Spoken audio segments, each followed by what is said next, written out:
সুপ্রিয় শিক্ষার্থী বন্ধুরা, আজকে আমরা সরল রেখা নিয়ে কিছু শর্টকাট টেকনিক নিয়ে আজকে তোমাদের সাথে কথা বলবো।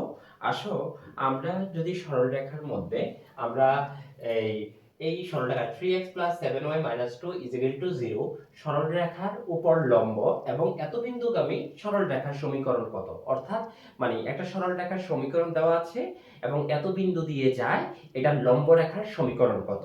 আমরা এই লম্ব রেখার সমীকরণটা শর্টকাট ওয়েতে করব, ঠিক আছে? খুব দ্রুত গতিতে যেন আমরা করতে পারি, কারণ এটা এডমিশন টেস্ট ভর্তি পরীক্ষায় খুব বেশি পরিমাণে আসে। আমরা যদি করি, মনে রাখতে হবে যে লম্ব রেখার সমীকরণ নির্ণয় করার সময় x এর সহগ যাবে y এর কাছে আর y এর সহগ আসবে কি কার কাছে? x এর কাছে। আর যদি প্লাস থাকে তাহলে হবে মাইনাস। তাহলে 4x 3y আর এই জায়গায় যা আছে এটা ফিনিশ, এটা আমরা গণনা করব না।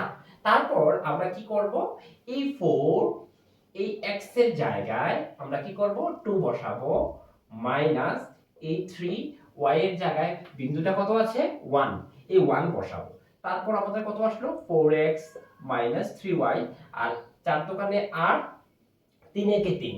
তাহলে 8 এর থেকে আমার 3 গেলে কত থাকে 5 থাকে। তাহলে আমি যদি এই পাশে আনি -5 0, এটাই আমার লম্ব রেখার সমীকরণ। বুঝছো তোমরা?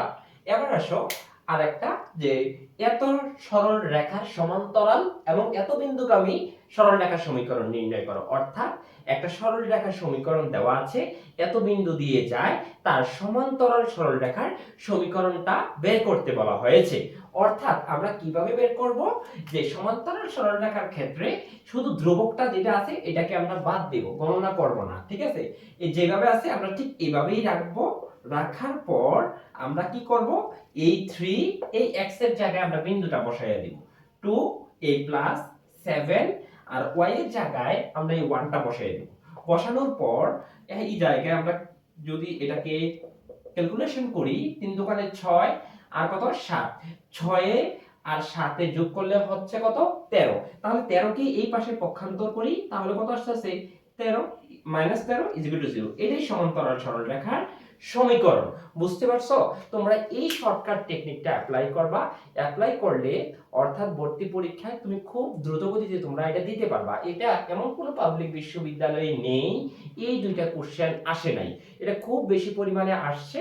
মানে যতগুলা পাবলিক বিশ্ববিদ্যালয় পরীক্ষা বাকি আছে, দেখবা কোনো না কোনো পাবলিক বিশ্ববিদ্যালয়ে এই দুইটা থেকে একটা কোশ্চেন আসবেই, শিওর ধরে রাখো। কি কিছু বুঝছো পারছো তো? এই শর্টকাট টেকনিকটা অ্যাপ্লাই করো। আর এই রকম আরো ভিডিও দিব, তোমরা ইনশাআল্লাহ পেয়ে যাবা। এই আজকের ক্লাস এতটুকুই, ঠিক আছে?